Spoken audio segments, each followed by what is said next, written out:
When you're cutting on a bandsaw, you never want to put your thumbs close together or in line with the blade, because if you cut and it jumps through and catches you off guard, you could put your thumb right through the saw and take the end of your thumb off.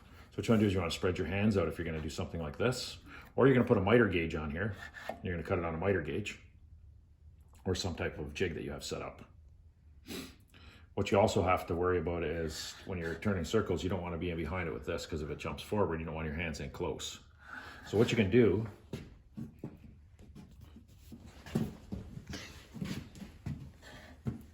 is you can keep your hands way out here, and I can come in and I could steer it from out here. My hands are never in front of the blade. Now I can switch hands like this.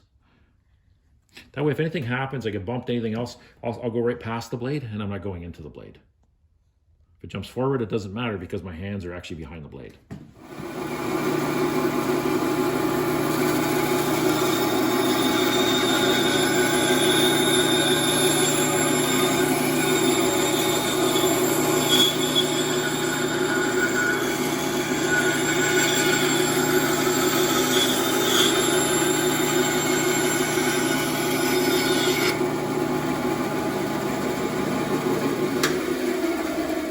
Leave part of the line when I do that.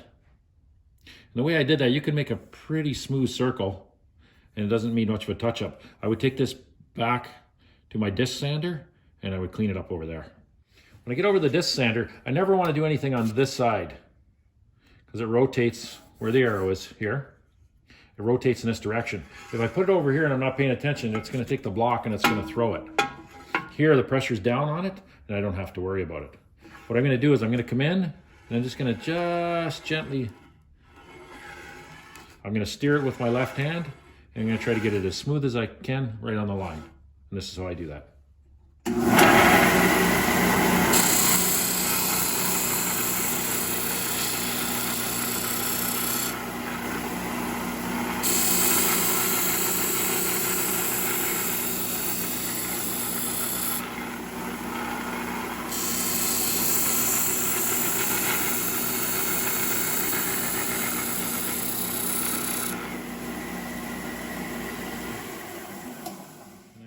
Smooth circle.